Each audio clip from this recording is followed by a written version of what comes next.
You are listening to the Mindset Forge podcast, where athletes and performing artists discuss their biggest moments and mindset shifts that help make them so successful. High-level athletes and performing artists understand how to show up for the big moments, how to be present and on point when everything counts. That's what I want to find out about, and that's what I want to help understand so that we can take some of those amazing nuggets and implement them in our own lives. And I'm your host, Barton Bryan. I'm an athlete, I'm a fitness coach, and I'm a former actor and singer. And I love helping people rise to their fullest potential. That's why I'm doing this podcast. This is my first episode with a performing artist.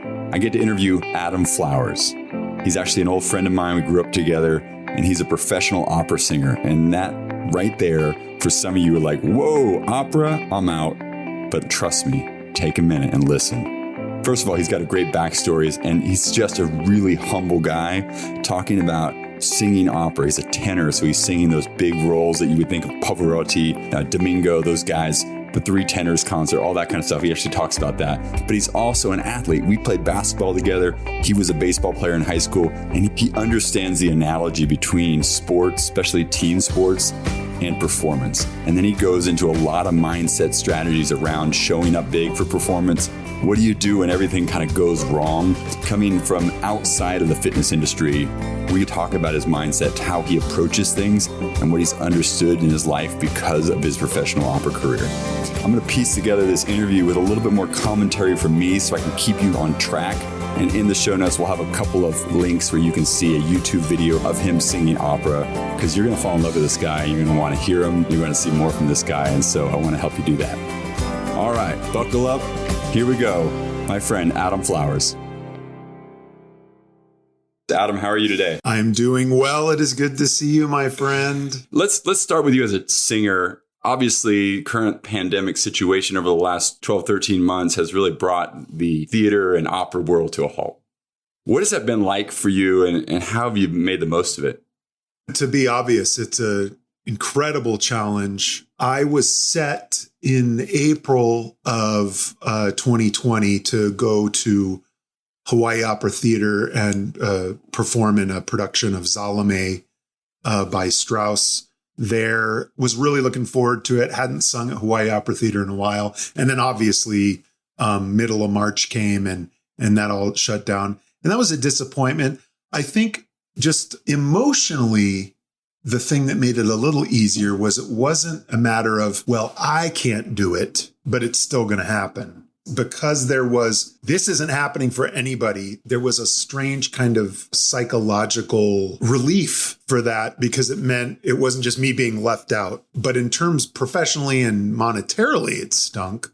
Let's go back to growing up, Davis, California, which is not too far from where you live now, and talk about the time in which you discovered singing for yourself. And because I think there's an interesting journey for you that a lot of people grew up in the choir or just always were singing from a very early age. You're somebody who kind of found singing a little bit later. Why don't you tell that story, kind of how that came about? Well, first and foremost, as you know, and our listeners might not know, Davis is an extremely unique place. It was a pretty incredible place to grow up. It's not a perfect place by any stretch of the imagination, but it was really, everyone from Davis kind of has that look in their eye when they see each other like, Davis. You had to be there. There's just kind of this sense of that. And I was lucky. I grew up in a household. My parents weren't musicians, but they were music lovers, especially my father. I would raid his LP collection and later CD collection all the time. And he had a real broad range of musical interests. And I had a lot of friends who were really into music, and not just what was on FM 102. The pop station in Sacramento, but all different kinds of fun music, yourself included. You were the one who got me into The Who, who got me really into Paul Simon. I mean, not that those were totally obscure, but I hadn't really listened to much of either of those before I met you. And I could list a bunch of other friends as examples for other types of music. But I loved music and never saw myself as a musician. And then Soccer's World Cup happened in 1990. And I'm not a soccer player. So what does that have to do with anything? Well, it was in Italy. And so Italy was showcasing all of its the cream of its cultural crop. And one of those things was the Three Tenors concert. And I had heard opera and classical music, and my dad had a bunch of classical music LPs, so it wasn't foreign to me. But I saw the Three Tenors concert on PBS, and that blew my doors off. But even more so, specifically when the movie Untouchables came out, and I invited a bunch of friends. We watched the Untouchables on VHS, and it came to the scene where Robert De Niro as Al Capone is at the opera. And it goes back and forth between him at the opera and Sean Connery being murdered in his apartment. And it's a very dramatic moment. And the opera that Capone is watching is Pagliacci by Leoncavallo. And it's the very famous aria, Vesti la Giubba, with the clown who's putting on his makeup. And I'm laughing on the outside, but I'm crying on the inside. It's very dramatic, incredible music. And that blew my mind. It just blew my mind. And I had this palpable sensation that my life had changed. I'm being dead serious. There was something about that music that I felt like that was a marker point of my life before and after. And I had this very real sense that I was different. Like, I mean, not different from everyone else, but that I had changed. Yeah. And it wasn't even the whole aria. It was just the last part of it. So what's great is somebody else would have had that same experience and become a gangster because of that movie. But you're like, I'm an opera singer. That's what I need to do. Well, you know, if it had been earlier in the movie when Al Capone had the baseball bat, I would have become a baseball player. So those two things, it was weird because it just, that happened with the Untouchables. And then the World Cup was maybe a month or two later. It was just in the air for me anyway. And I started noticing it where I hadn't before. And so I asked my mom, I said, Mom, you know that opera about the clown? And she's like, yeah, Pagliacci. I really like that. How do I get something that's like that, like an album? So she bought me a $3.99 cassette, Laser Light Records, the greatest hits of Placido Domingo. It wasn't even like studio recordings. Basically, somebody had made all these bootlegs of him in Europe when he was like in his 30s. And then that's why it was only $3.99, right? And so I would just listen to that over and over again and sing along to it.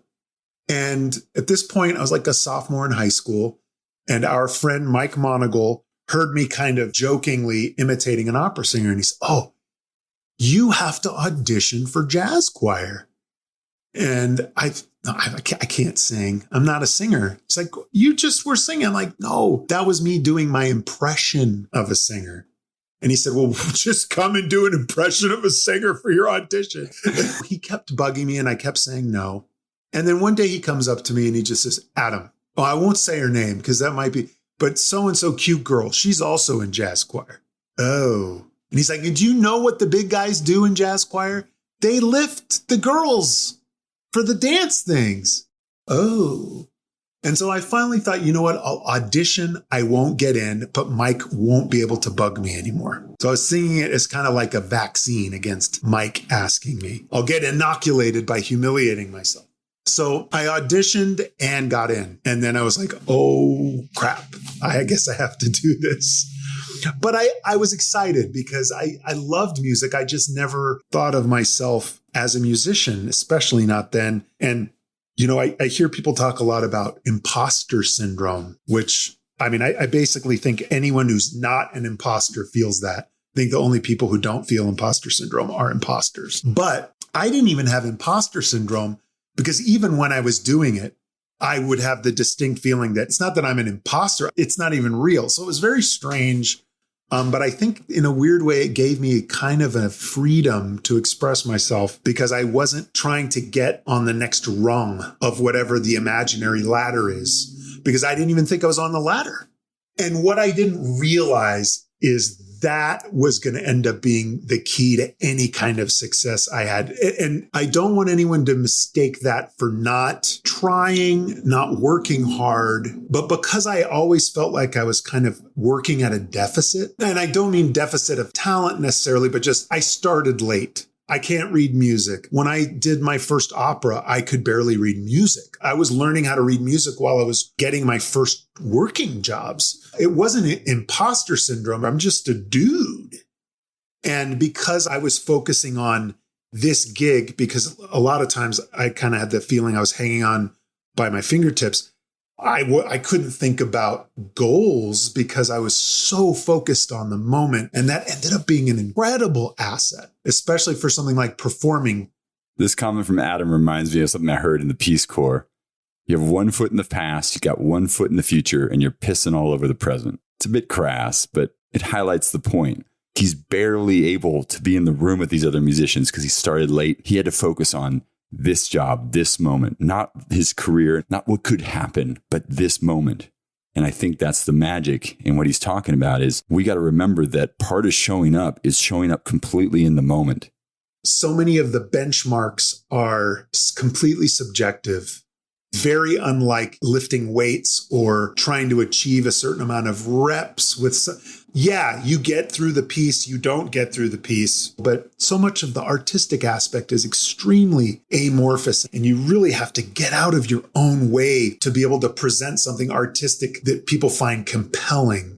It's one thing to present a very impressive technical display, which is important, but if you can't layer on top of that the X factor, the artfulness, then you have people going, wow, that's extremely impressive technically. They're not being swept away and taken away.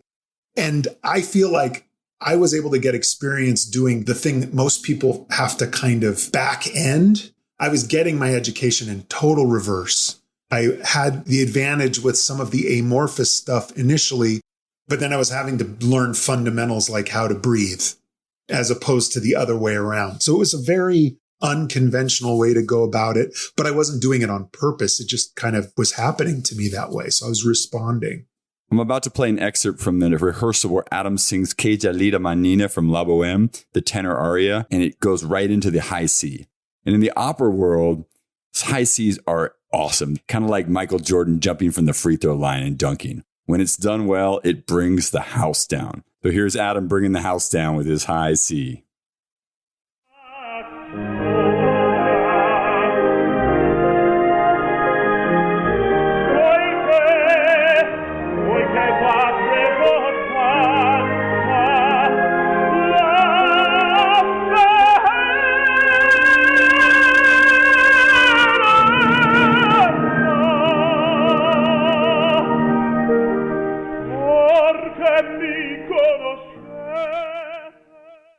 Conundrum of opera specifically, or any kind of theatrical musical performance where it's music layered on drama, is if I was just doing a concert or a vocal competition, I would still need to tell a story with my art, but it would be in snippets and chunks, and the technical part would be much more on display. But the thing is about a full performance, the technical stuff does have to be there.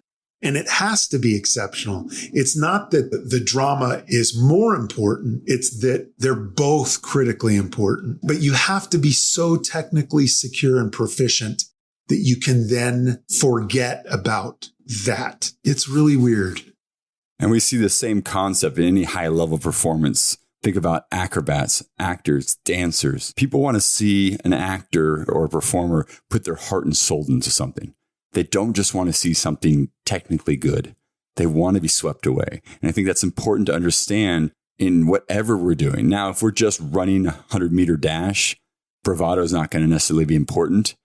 But on some level, it is. Think about Usain Bolt. That man oozed bravado. From the moment he got on the starting blocks to the moment he blasted through the finish line, breaking the world record and running around, pointing out in the audience, flexing, and just getting everyone fired up like they just saw the most incredible thing they'll ever see in their life. Performance. And that's exactly what Adam's talking about. There's a group of us opera singers that have this like group chat that we're all San Francisco Giants fans. And the analogies between artistic performance and sports performance, I mean, they really go hand in hand because those guys are not thinking about the mechanics of their throwing arm while they're throwing. They've spent that time thinking about their mechanics when they practice at spring training in the off season, so that when they play, they not only don't have to, but they kind of can't. Your brain can't think about those things. When I'm singing something from a passage from an opera, the last thing I can think about is what the musculature in my throat is doing. But before that opera starts, I have to spend a tremendous amount of time thinking about what that musculature is doing. And where the analogy with sports breaks down is that art is the least competitive thing I could possibly imagine. I mean, we have art as a business and a profession, so there's competition around it, but the act itself is fundamentally non-competitive. A game is a performance too, because you might say that the Warriors, they're the cast of an opera. The problem is they're performing against another opera. And so that's where it's weird, because nothing happens in the context of a performance where you're trying to throw anyone off their game. That's death. That's instant death. It would be like you have a weightlifting partner and you're trying to trick them while they're lifting. I mean, it's unthinkable, right? But there are a lot of analogies with sports. I mean, the word performance, it's right there. You can't get around it. One of the things about live performance is like, I need to be at this spot to sing this song. Then I walk over here, I interact with this actor or singer. So it's all staged, right? There's beats and moments that are already built in. And then you have to figure out how to make that fluid and feel improvisational, even though it's all scripted and it's all been worked out. Correct. And in a weird way, now that I think about, you've got me on basketball, especially like running plays. I mean, it's easy for us to forget how scripted the action on a basketball court is. You and I know, because we had to memorize those plays. And when we watch a Warriors game, it just looks like they're buzzing around, but we know that's extremely scripted. And you might think, well, but the problem is, in an opera, there's nothing that's going to prevent you from carrying out that play, as opposed to the Lakers, who are trying to prevent the Warriors plays from happening constantly. But the similarity actually is that I have to assume that it's going to go haywire at any second. So that means I'm prepared to make it work when my colleagues, either for whatever reason, things go haywire, because I don't want the audience to realize it goes haywire. And so it's my job to never be responsible for making the audience think, even if I don't make the initial mistake, if I'm the one that doesn't help fix it, that's my fault. The thing that really makes me love performing is how high stakes it is in the moment, but how low stakes it is in the context of life. So if I make a mistake in an opera, it doesn't hurt anybody. Everything's fine. It may have ramifications professionally, artistically. It may have ramifications for my nerves in the moment. But it's this incredible way to like bungee jump without endangering yourself, because the moment to moment emotional stakes feel just as intense as jumping out of a plane, but it's so much safer than jumping out of a plane. And for me, I love that act of collaboration. And I love that knowing at any moment it might go completely haywire and we're all going to have to bring it back on track. It's the best feeling. It's so great. So stay with the mindset there. Talk about the preparation it takes. If it's opening night, 8:00 show, what are you doing that day? Rituals, habits, things that are getting you mentally, physically ready for that moment. Definitely starts the day before. You do as much as you can of your normal routine that won't impact your physical readiness, won't impact your voice. You don't go to the baseball game the day before the performance and scream your head off. You remove yourself from situations where you'll be tempted to, either drink to excess but you also learn you can't be a monk, because that can also kind of shut you down. So you have to guard yourself against things that will unintentionally sabotage you, but you also can't just lay on the couch. The night before, you get a good night's sleep. You go to bed a little earlier. Whatever you need to do to make that happen. If it's a late workout, whatever. The next day, you wake up as late as your schedule and body will allow. I mean, generally the day of a performance, you don't have any early morning obligations connected to the performance. You move as much as you can during the day. Don't do any hardcore workouts. Do a nice, brisk, modified workout. Don't be sedentary. And then as you approach, you eat earlier than normal. I'm not going to eat after 4:30. That's just me. And then you go to the performance. You really try not to psych yourself up, but you stay kind of in a nice, healthy headspace of, all right, I'm ready. You go over scenes in your head, you visualize them, you sing through passages by audiating, which means you're just hearing it in your head. You're not moving your mouth. You're not making a sound. You're just singing through it in your head. You're thinking about where you are when you sing.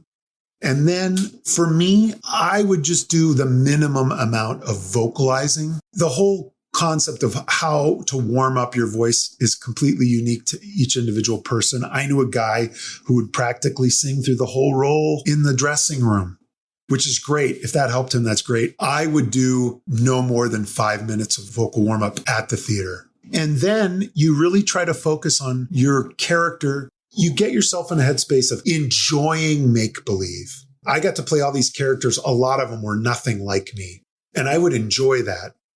I would enjoy getting to be a murderer. It's fun because it's pretend. It's not real.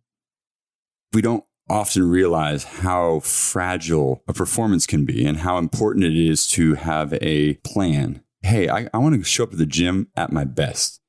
I want to go do a long run tonight, and I want to be at my best. I'm thinking about hydrating. I'm thinking about getting a good night's sleep the night before. I'm thinking about all the little things that are going to put my headspace and my body at a place that I can get the most out of the moment, and I can put the most into the workout or the lift or whatever I'm doing. Adam's talking about getting prepared to sing an opera, and he understands that there's so much more than just showing up at the theater an hour before and buzzing his lips together to get his voice warmed up. I want to talk about teachers. Who's been really the biggest impact in your life, and what if you feel like you've gotten from that teacher and that's shaped you probably more than others? Well, I've had a lot of great teachers in and out of music. I can think of my journalism advisor at San Jose State before I switched to music, who, when I asked him, he had heard me perform for the first time. And then I came to him a couple weeks later and I said, I've been offered a scholarship if I switch from journalism to voice. What should I do? And he just looked at me and he said, if I could sing, do you think I'd be writing for magazines? So there's people like that who I'm grateful for. But there's really two people who are mostly responsible for me even being anywhere near music. The first is our dear late departed music teacher at Davis High School, Richard Brunel. He was a great guy. Everybody who knew him and saw Mr. Holland's opus, like, wow, it's like Mr. Holland's opus, except Mr. Brunel was nicer and better. He was just an incredible talent. He did not need to be a high school music teacher. He could have been a lot of other things in music, but he chose that. And he was the first person who made me feel like I was a musician, like I was an artist. I never, ever thought of myself in those terms at all. And it wasn't like, oh, I wish I could be an artist, or I wish I could be like I was a musician. Those weren't even wishes I thought I could have. And he was the first person that made me feel like that's something I could do. And I'll always be grateful to him. He wanted me to do a short little solo in a song from Cats by Andrew Lloyd Webber. And it wasn't the whole song. It was just this introductory thing where I was going to sing by myself. And I'd never done that before. And I told him, Mr. Brunel, I don't feel comfortable doing that. And he pulled me aside and he said, does this with his glasses? Adam. Sorry, for those of you in podcast land, I just did a cute thing with my non-existent glasses. Adam, the lowest grade anyone's ever gotten in the Davis High School Jazz Choir is a B+. If you don't sing this solo, you will get an F. And I thought, okay. And he said, but let me ask you this. Why don't you want to sing the solo? And I said, well, because it's not what I do. It's not who I am. And he said, yes, it is. You don't have a choice. And as soon as he said that, I realized that I really didn't have a choice. And another person we both know, Steve Walter, fellow classmate, would always say, it is our fate to create, kind of as a joke. He was kind of, making fun of artsy types, but he was also kind of serious. And he was right. And I realized then that it was my fate to create. So Richard Brunel. And then the other person is a woman named Irene Dallas. She passed away in 2014. But Irene Dallas grew up in San Jose, was born in the late 20s, and became a world-renowned mezzo-soprano in the opera world, sang at the Met, is on more Met broadcasts than even Callas or anyone else, or Pavarotti or Domingo. an incredible performer. And all she wanted to do was come back when she retired to her hometown and start an opera company. So she started an opera workshop at San Jose State and then founded Opera San Jose. And I auditioned for Opera Workshop when I was still a journalism major, and I was a double major in non-performance music because I wanted to be a musical journalist. So I auditioned for Opera Workshop, and of course I sang Vesti la Juba, the aria from The Untouchables, because I had no idea that it was so difficult. And because I didn't know it was difficult, I could do it. And so I just did it. And she said, "Who are you?" And I said, "Well, I'm Adam Flowers." She said, "Well, I know that, but what is your major?" And I said, "Well, I'm a journalism major." And she said, "No, it's not. You're a music major." And I was about to say, "No, I'm not." And then, of course, the grinding gears of Adam's tiny brain was like, "Oh, I think I know what she means." And subsequently, she offered me a scholarship if I switched majors. She started giving me really big opportunities in the opera workshop at San Jose State. And then almost as quickly as she could, started hiring me for small roles at Opera San Jose. And she was a very difficult woman.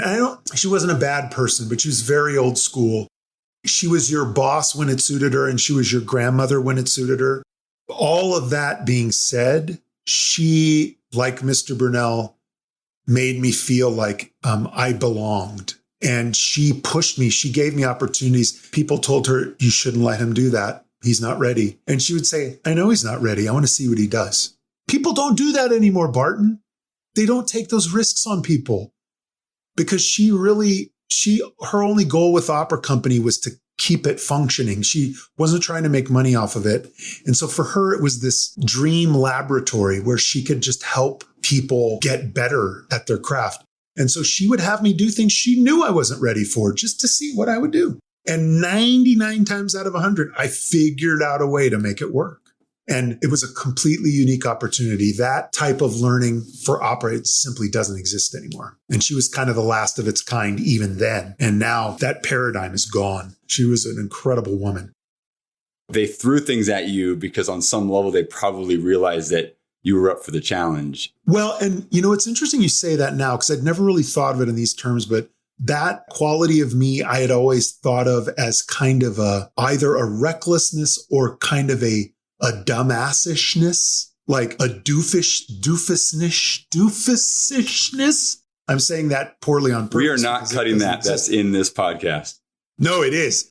But I had always thought of that as kind of like I don't really know what I'm doing. And I think she called my BS. And it's like, no, you can't hide behind that. You can't hide behind that, because that's not the case. You're trying to play dumb. And I actually wasn't trying to play dumb. But I'll fully admit, you might be able to relate as a fellow big guy. There are people now as adults who are a lot bigger than us. But when we were in junior high, we were the bigger kids. And a really effective way to deal with being a big kid was to be totally willing to kind of make fun of yourself and to diminish yourself. And I never thought of myself as doing that. Like, it was never really something I consciously did. But in hindsight, I did a lot of that. And so I think there was that element of not so much selling myself short, but attributing certain positive attributes I had as kind of benign weaknesses. I don't know if that makes sense, but I think I did a lot of that. And she simply refused to allow me to do it. Talk to us about a specific moment where you had to figure it out, stay in the moment. I thought about mine, and I've been lucky. I haven't had too many that were complete catastrophes. But I can think of two. One was in a performance of Faust in San Jose. My character, Faust, was hiding behind a hedgerow. And of course, these are not real hedges. They're plastic hedges. And as I'm getting ready to make my entrance for the scene that's kind of the most challenging for Faust, I go to take my first breath in for my first singing of that act, and I inhale a dust bunny, like fully into my throat, that lands square on my larynx. So for those of you who don't know about singing, you probably know, wow, that's probably bad. I go from big picture thinking immediately to extremely moment to moment thinking. So when stuff like that happens, you have to shift you do have to start thinking about technique and training and preparation, because then you're in survival mode. So you have to start figuring out as you're singing, how much pressure can I put on my chords? How deep of a breath can I take without coughing? Can I let her rip on this next passage? Can I do the physicality I was planning on doing? Because will that impact my diaphragm? Like, you have to start thinking about all those things, but you have to do it in a way where it's not obvious you're doing that. So it does change your performance. But when you don't have a technique and you're not prepared, you have to stop.